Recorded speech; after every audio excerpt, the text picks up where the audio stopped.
Pour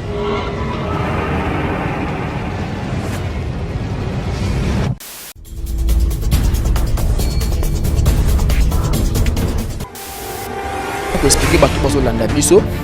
boganyaka ba combien na musala obosala tukanya nde tokebwe moi pe nde tokebwe moi pe nde tokebwe to pese be mbongo ezati ba pesi biso ka ba mifa tozongi ya vanda na mbele ngaketi makala moi ba esi biso lobi tozwa mbongo toyebwe mbongo ezati ka bongo to bakandengu na musala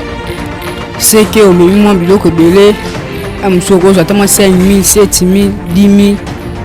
C'est pour petit pata une semaine au Kenya. Tout même biloko banda lundi ti samedi. Amsoko soit ba 27 000.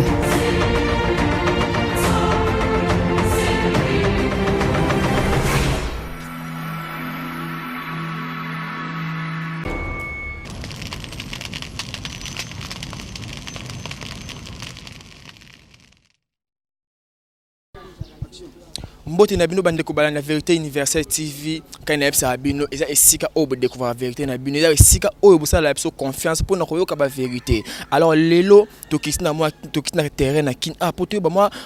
bana kimba vivaka ndenge nini batien talent oyo ba vivaka ndenge nini ba débrouiller toujours maman chaque jour ko mabloka kilo na mutu bloka saité na mutu. Alors yango tokiti awa na terrain ko questionner bango kutuna ba mituna apope ya misala oyo basalaka. Alors ba avantage za nini ba désavantage eza nini bino moko bokolanda na se bozo mona bilili biloko bazo mona mutu bloka salité ba bidon. Alors tomika ko tuna bango mituna ba mika ko répondre biso ba se retrouver na musala yango. Donc baza awa ngai na bango toza elongo yango minion de la presse akiti na terrain ko tuna bango ba mituna à propos ya musala o bazo sala. Bonjour ndeko. Bonjour. Boni. Bien. Na moni bino komema ba bidon ya salité na mutu na ebité eza expliquer biso na expliquer cause ba bidon bo na mutu ba salité eza nini expliquer biso na oyo eza biloko ba matière nde basela ba produit basela ba cho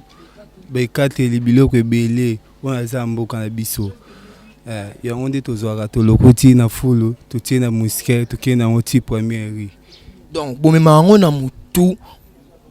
bozango na nuwapi bozango ka na commune oyo tozango ka na sayo bozango na sayo na commune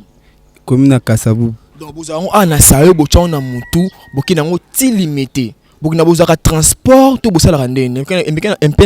mekana un peu ko expliquer biso tozwa transport te tokendaka makolo toke malembe ti tokoma. Donc bokina na malembe ti bokoma. Alors expliquer nga nanu boganyaka combien pour na komona boye bakonza mboka balobeke toza na banda toza confiné na banda kuna biso. Alors na tali na ngambu na bino bozumi mabiloko ya salité bozo kende nango ti ba limité. Est-ce que ozo banga pe maladie te to zandenge nini nazo banga maladie mais à cause ka ya iloko ezate misala ezate yango moi to sa misala. Si je comprends bien au salon on attaque souffrance ezali et bon siko na ebité ba parents bazate ba noko bazate parce que musala o eboso musala o ya musala pasi na ebité otangaka to sala kanini na ebité ngana bando tanga mais na 4 classe na 4e 4 classe point 4 classe pour na possibilité ba parents yo futa mbongo ba parents bana mbongo te yango 4 classe point no musala oyo sala pour se retrouver mamuke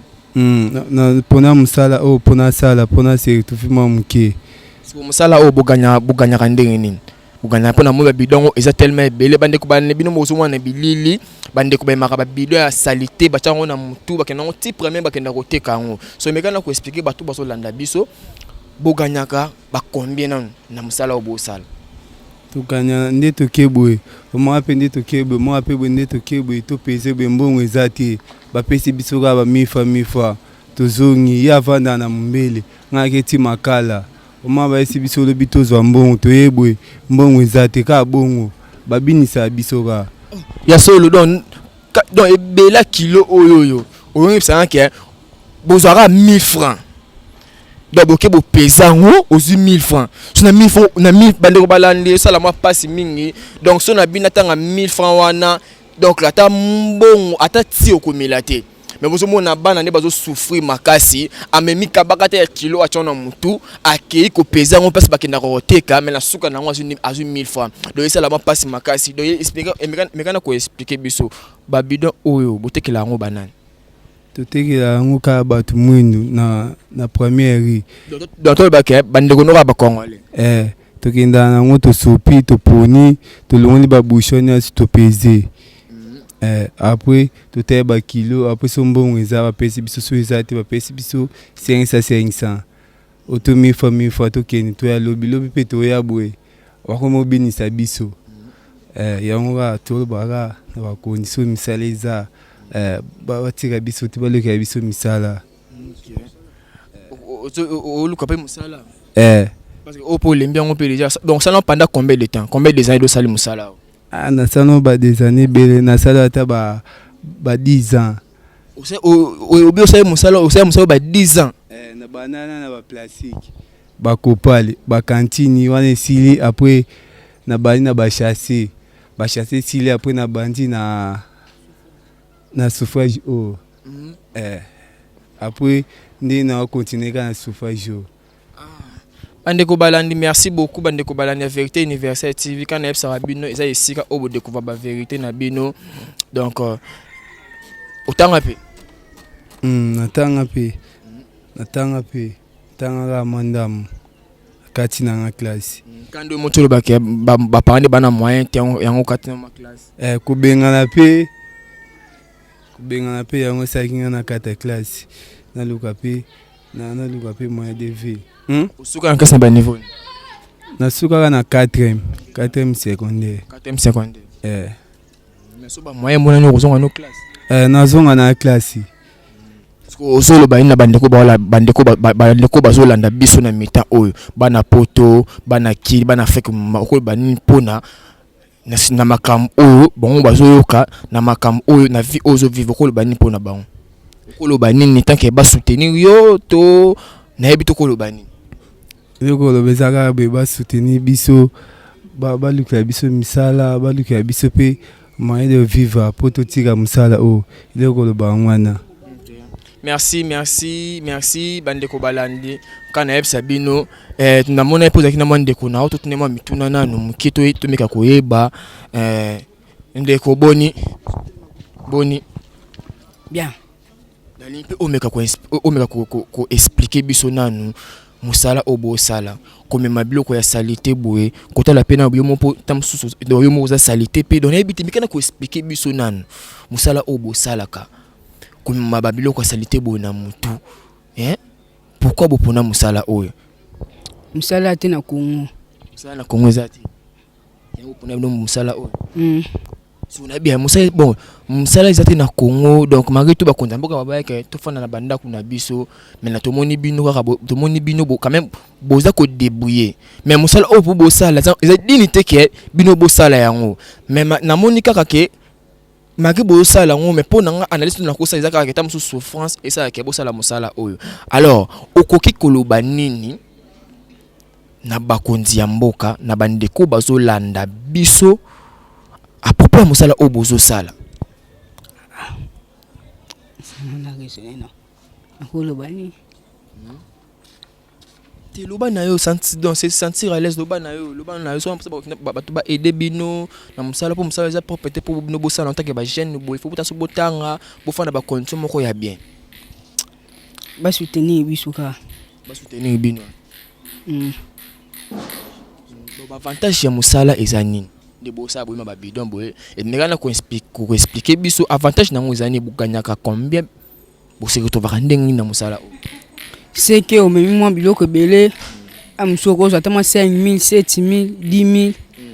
c'est pour beti pata une semaine okenda to même biloko banda lundi ti samedi amsoko za tama 27000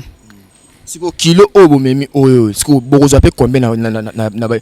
kifunda oyo pona mona ngoza munene c'est belé ape blanc c'était na kati bokozo combien tout ça 5000 7000 ka 5000 apamba o 7000 apamba o so bo se retrouver ndeni alors tant on 7000 na tongo le sous so lu kiso muso ke nango le sous buteke la ngo bana buteke la ngo ka congolais muluba asa muluba ndeko na bino congolais ya solo Ok, merci bandeko balandi nika kabi kaka ndenge boso landa biso boso yo kabiso donc ok kana zo lobaka kabino moko boso mona na bilili donc bisika oyo bana oyo boso landa ba sika ba bidon ba bouchon ba milangi ba manzanza donc ba lokuta ngo na sayo esika salité ezali esika bosoto ezali mais entre temps tozo lobela coronavirus. Entre-temps, balobi to se confiner na bandaku, mais bana wana, soko tali bango boy, bango baza salité. Balo ta biloko ya salité. Donc zo comprendre l'été,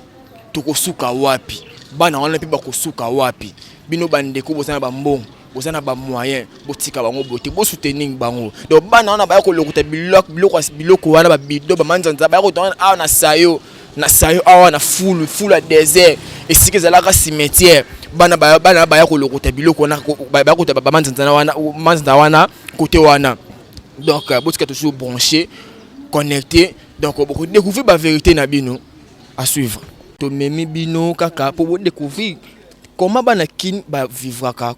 comment bandeko na bino awa na République démocratique ba vivaka donc bon meka un peu ko ke la bango ma bino bato boza ba moyen bo monique beaucoup soutenir bandeko oyoyo boya ko soutenir bango eza mabete to sengi bino pema pardon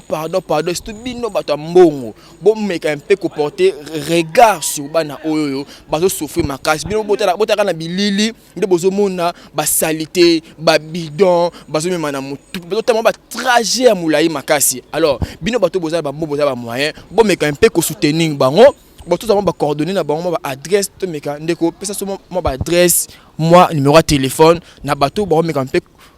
o ba lingi ba na bonne foi ya ko soutenir bino pe moi numéro de téléphone moi adresse mais weza 090 27 16 204 ngana vena makala na nelengisa avenue Bayombe 88 bandel numéro de téléphone numéro 090 27 16 204 wana numéro père na biso. Ok, merci beaucoup, merci bandeko balani la vérité universelle TV. Quand on est à Bino, c'est au découvrir la vérité na Bino. Donc sans plus tarder, na pesi mote na boss maître John, moté maman Micheline, notre superviseur Papi le Congo. Pena sima caméra na pesi mote le sous na Osé Mindo, bambote belé, babende le grand caméraman autre travail na vérité universelle TV. Donc quand on est à Bino, ils ont des chaînes oyo bo découvrir la vérité na Bino, chaîne oyo Bino toujours bosser la biso confiance sans oublier la pesi mote na GB de la presse donc la presse Mbote Sika Azali donc aux amis mignons de la presse Martin Detino restez toujours branchés et toujours actualité na news na bino je vous remercie.